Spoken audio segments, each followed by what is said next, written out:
네, 지금부터는 세 사람의 변호사 얘기를 나눠보겠습니다. 한 변호사는요, 검찰이 촛불에 줄을 섰다고 얘기했는데요. 과연 어떤 내용인지 하나씩 보겠습니다. 저희가 과거에 나왔던 영화를 섞어서 저희가 영상으로 구성해봤습니다. 보여드리겠습니다.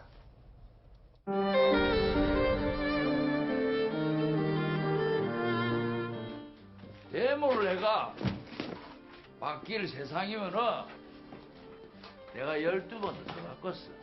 세상이 그래 말랑말랑한 줄 알아. 계란 아무리 던져봐라 바위가 부싸지나.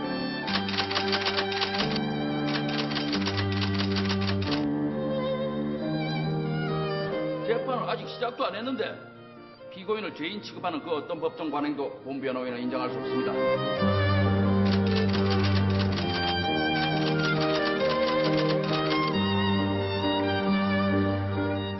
내가 변호 맡은 만큼 무죄라고 믿습니다. 무죄면 무죄 판결 받아내야죠. 그게 내 일입니다. 가족회사 자금 유용한 것에 대해서는 인정하십니까?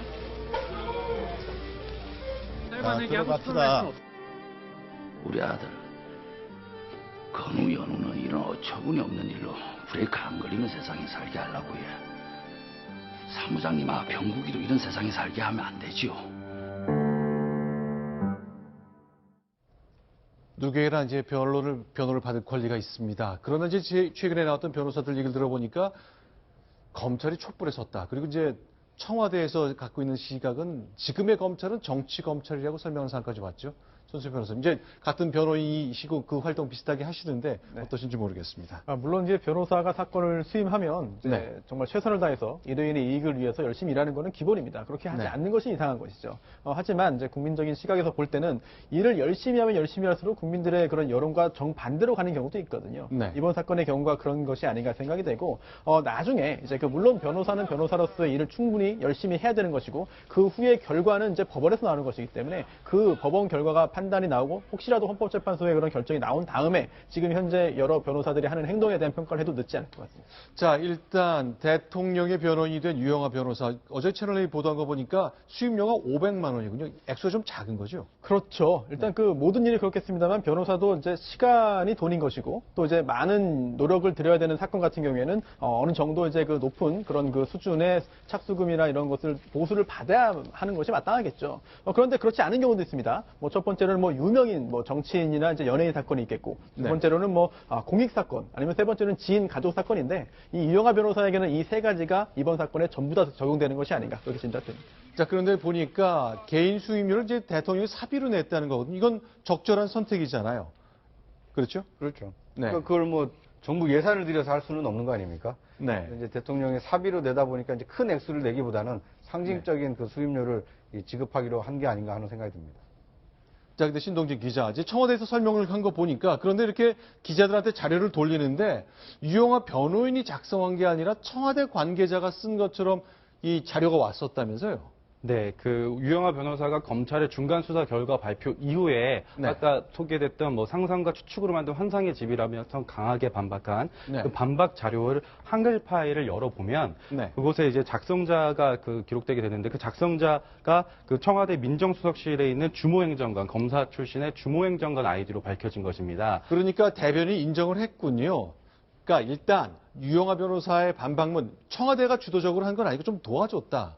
조금 도와줬다 얘기인데 이것도 좀 적절하지 않은 겁니까? 예, 그러니까 쉽게 말하면 그 대통령을 면담하고 변호인이기 때문에 의뢰인을 면담하고 나왔을 때 그냥 장소 빌려주고 그냥 워드를 좀 치게 한 그런 편의 정도를 봐준 거라고 얘기를 하고 있는데 사실상 그 청와대에 있는 모든 그 공무원들은 어떤 그 대통령이라는 공적인 임무를 수행하는 업무를 하는 것이지 그 사인으로서 어떤 감당해야 되는 업무를 보조하는 역할은 아니거든요. 그래서 네. 일각에서는 이 사인으로서 수사받는 그 박 대통령을 그 민정수석실의 공무원들이 도와줬다는 것이 위법에 해당할 수 있다는 의견도 나오고 있습니다. 자, 이제 청와대 생각 이경재 변호사도 비슷하게 얘기하고 있는 것 같은데 검찰이 촛불에 줄을 섰다.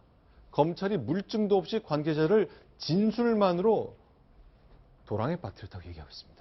네, 더 얘기하고 있죠. 예. 그 대통령 변호인 유영하 변호사도 그렇고 최순실 변호인 이경재 변호사도 지금 검찰의 공소 사실에 대해서 굉장한 불만을 토로하고 있습니다. 그러니까 쉽게 말하면 검찰이 그 검찰 스스로 어떤 그 판단에 의해서 좀 공소 사실을 적은 것이 아니라 약간 감정적으로 촛불 민의에 그 휩쓸려서 공소 사실을 마치 소설처럼 썼다는 그런 비난을 한 것인데요. 사실 이 표현 자체가 그 일반 변호인들이 쉽게 쓰지 않는 표현들입니다. 이 공소장 사실을 보면은 그 스토리라는 것도 이렇게 마치 그 이경재 변호사는 굉장히 생소한 것처럼 쓰고 있는데 네. 이 판사들 그 법정에서 잘 설명하기 위해서 약간의 스토리가 가미되는 것이 또 사실이고 네. 그리고 그 각 당사자들의 어떤 진술을 토대로 해서 만들어진 공소 사실이기 때문에 그 얼개 자체가 당연히 스토리가 가미되는 것이 맞습니다. 근데 이제 이경재 변호사는 마치 이것이 그 검찰이 그 대통령을 공박하기 위해서 그 좀 도에 지나친 그 공소장을 만들었다는 식으로 지금 계속 주장하고 있는 것입니다. 일단 대통령 검찰 수사 안 받겠다 그랬거든요. 그러나 이 검찰 얘기 들어보니까 대면 조사를 굳이 꼭 해야 되겠다고 얘기하고 있죠. 글쎄 정책 판단은 어떻게 받아들여야 될지 모르겠습니다. 현실 가능성은 좀 떨어져 보이는데 어쨌건 검찰로서는 우리가 반드시 특검 넘어가기 전에 대통령을 조사하겠다고 얘기하고 있습니다. 네, 그 유영하 변호사가 그 중간 수사 결과 발표에 반박하면서 검찰을 믿을 수 없으니 내가 특검에서 조사를 받게 하겠다면서 원래 이번 주로 예고되어 있던 검찰 대면 조사를 사실상 뒤집었습니다. 의사를 뒤집었습니다. 하지만 검찰은 오늘까지도 그 대통령 대면 조사를 계속 추진하겠다. 그리고 이르면 내일 그 어떤 방식으로 어떤 형태로 할 것인가를 정해서 발표하겠다고 얘기를 했는데요. 이게 왜 그러냐면 사실상 지금 그 중간 수사 결과 발표에서 최순실과 안종범 그 박근혜 대통령을 위한 어떤 공소 사실은 아니지만 공범들의 공소 사실에서 뇌물죄 혐의는 빠졌거든요. 네. 그러니까 뇌물죄가 만약에 그 예고된 상황에서는 네. 이 공여자뿐만 아니라 그 뇌물을 요구했던 사람들의 진술을 반드시 그 쓰는 게 그 일반에 맞습니다. 물론 특수한 경우도 있긴 하지만 예, 그런 차원에서 대면 조사가 꼭 시행된다는 주장입니다. 네. 일요일에 이제 그 기소가 됐고요. 그 과정에서 이제 그 예상대로 검찰 내부에 경론이 있었다고 합니다.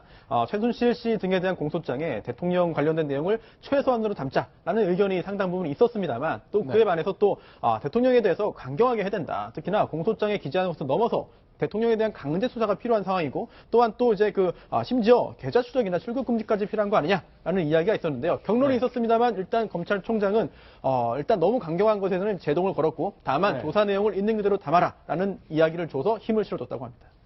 자, 그러니까 검찰 내부에서도 경론이 있을 정도로 과연 이 현직 대통령 초유의 사태이기 때문에 피의자를 상대로 어떻게 해야 될지 여러 가지 남아있는 것이 유동적으로 좀 정리를 해야 될 것 같습니다.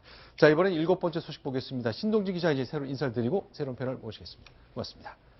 다음 소식입니다. 순위 확인합니다.